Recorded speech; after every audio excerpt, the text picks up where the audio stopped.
One take. This is NBA One Take feature. Yours truly, Pretty Boy Lake. This is NBA One Take for your head. NBA One Take for your brain. Come to you live from New York. It's NBA One Take. April 21st, 2021.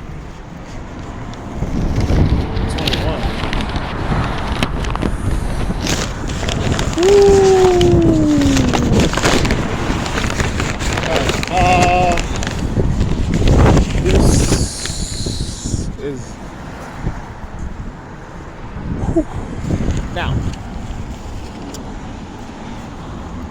Boston Celtics versus Brooklyn Nets, game 2 at the TD Garden in Boston, and it's anticipated high pressure on both sides. And after Jason Tatum hit that buzzer beater, we knew, or we expect, the Nets to come out guns blazing, try to get tied in the series. The first half, it looks like we was getting that, as Nets get a 17-point lead.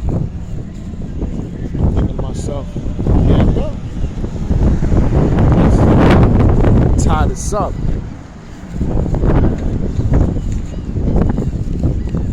They're gonna beat them.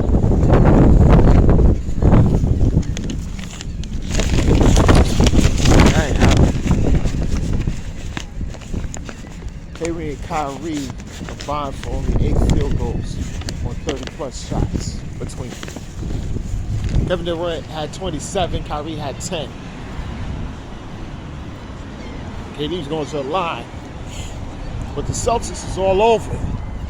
I mean, it was all over. They was that swarming defense against Kevin Durant. So I didn't see, since he went up against Memphis back in 2013. And it was all on him. And the thing is, you know, they say, oh, Kevin Durant, 7 foot with handles. He technically don't really have handles like that.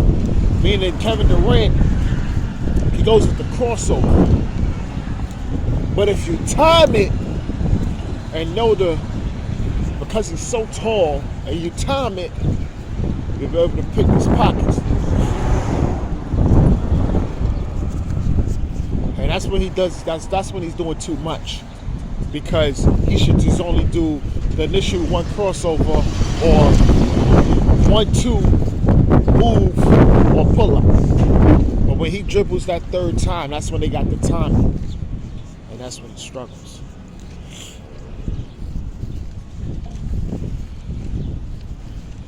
Celtics go up 2-1. This is the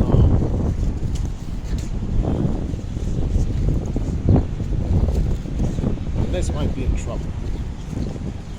And I said might be in trouble. I know the report, Ben Simmons is only playing game 4. I'll definitely be in the building for that one. I'll be there for game 4.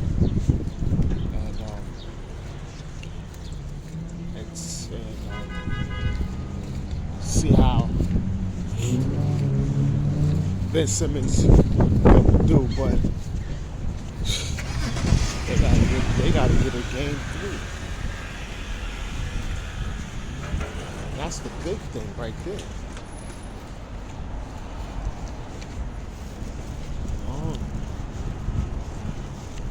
Seth Curry, he had 16, he played well. Bruce Brown had 23, was looking real good.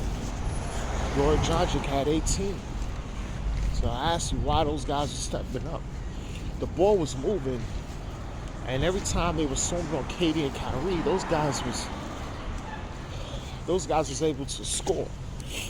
Second half, Steve Nash, the coach, if you seeing you keep drawing up pitch post moves or pick and roll for Kyrie, and you see it's not working, you continue to go for it. And then you went all away from Kyrie and only with Kevin Durant, trying to get him going. And then I think they fouled KD and he missed 2 free throws. That's when I said, oh, the game's over. I said the game is over because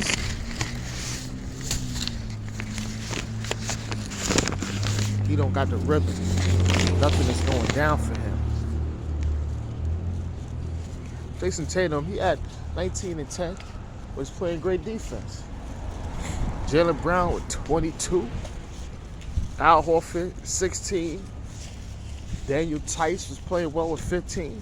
And Grant Williams had 17. They was just being distributively better in their execution. Something the Nets wasn't planning on doing when it was coming back in that second half.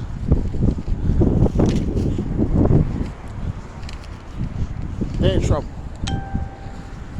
They're in trouble. And I'm serious. They're in trouble. Something got to happen. Something has to happen. Because I don't want to go to the Barclays Center with them down 3-0 on the verge of getting swept. I can't take that. I don't like to go to sweeps. I want competitive basketball. That's why I prefer to go to a game 3.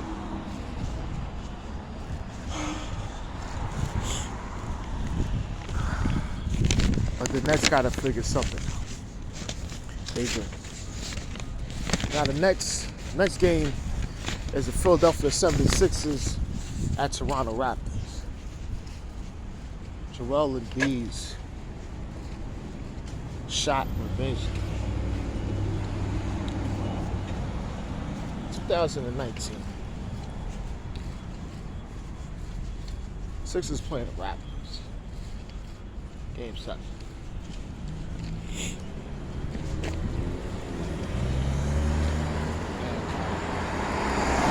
Kawhi Leonard hit a shot. Bounced 4 or 5 times and went in and ended the Sixers season. I left Joel Embiid crying. And that affected him. Still to this day, he's emotionally scarred by that game. Because I think that was their best opportunity to win a title. People really thought they could had a chance at winning the championship for what they constructed.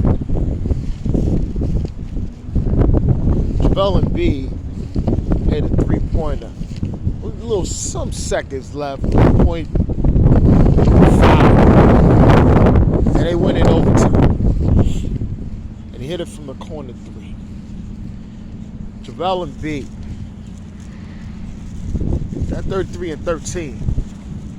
Tyrese Maxey 19, James Harden 19 and 10 assists. The Sixers going up 3-0.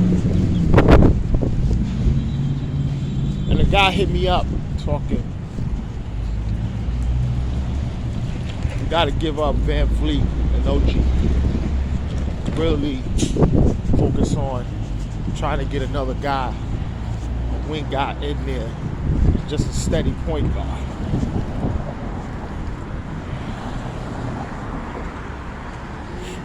So we paid Van Vliet. It's good. He got that contract and he got the championship. They love him forever, but he got to go. Him and OG. And I was like, wow. Because they said Scotty Barnes, Siakam, Gary Trent, whatever they can package to get, should be able to make it. They get somebody, a dynamic scorer, somebody. They can be a real great team. They said they don't trust Fred VanVleet at point guard to lead them to and be an elite record.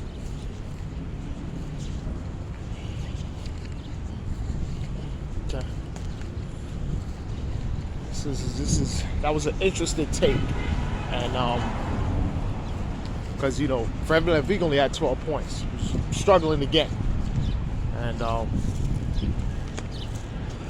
Anunoby he led with 26. Siakam struggled as well. He only had 12.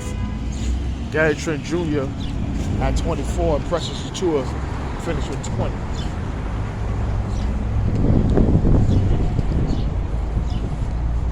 They down 3-0. They're gonna get swept.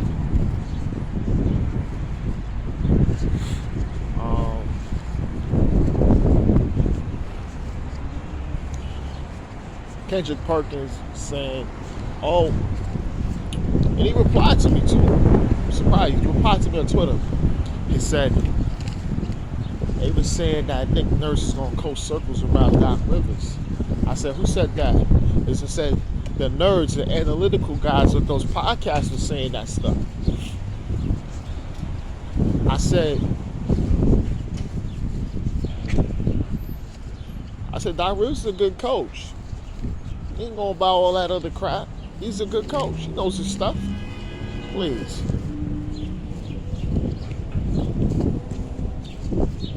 He's a real good coach.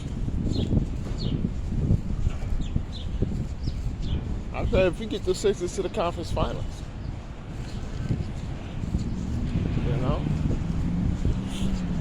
and he agreed with me. Kendrick Perkins, God I really disagree with a lot.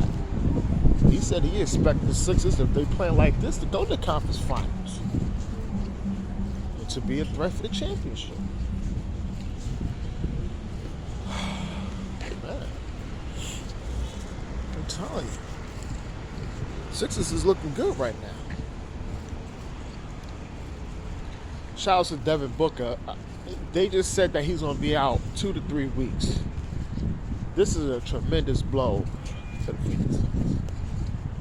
I don't even know what to say, because this is a team I figured they could get out the series against the Pelicans.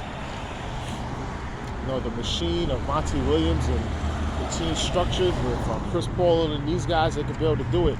But this is going to be tough. Because if Ingram and McCollum keeps playing like this, it's gonna be danger. Seriously. The last game of the night is Chicago Bulls versus Milwaukee Bucks. DeMar DeRozan was calling him DeMar Frozen, as he was ice cold. Ice. Cold as ice. Not ice cold, but cold as ice. He had 41. He said he was not going to shoot the way he shot before. And he promised his team that he owed them this win, and he got it. And the series is tied 1-1. The Bucks is in trouble. Chris Middleton have a sprained MCL. His time on returning is undisclosed and is indefinite.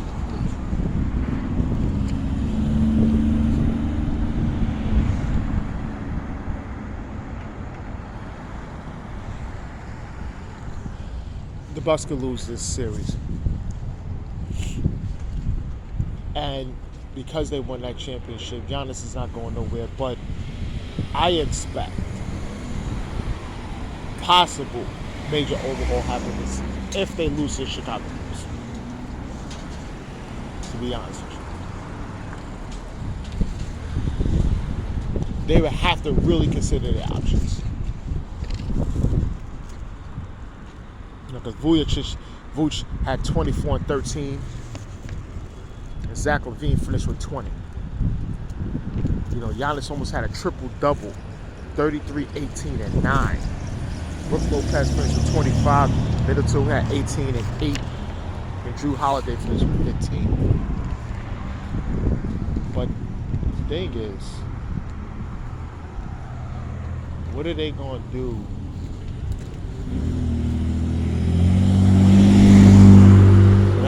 second leader scorer, the guy that playmakes, the guy that can break down one-on-one and not have a situation to get a shot off? When you don't have that guy, because Giannis is not that guy. Giannis is a downhill player in transition or something straight to the basket. I mean, he's developing some post skills, but it's not as consistent as him being. He hasn't been a post player in the long ever. I mean, Jason Kidd tried to teach him that, and they went totally away from that. Fired him in the process of learning, telling him, like, look, you get it down here in the box and everything else like that, you'd be great. Now they tied 1-1. What's gonna happen next? This is the big time. And the Bulls is not playing. People thought they was little candy. I thought it too. But nah, they're not. This is gonna be a one take. Pretty boy Laker. I'm out.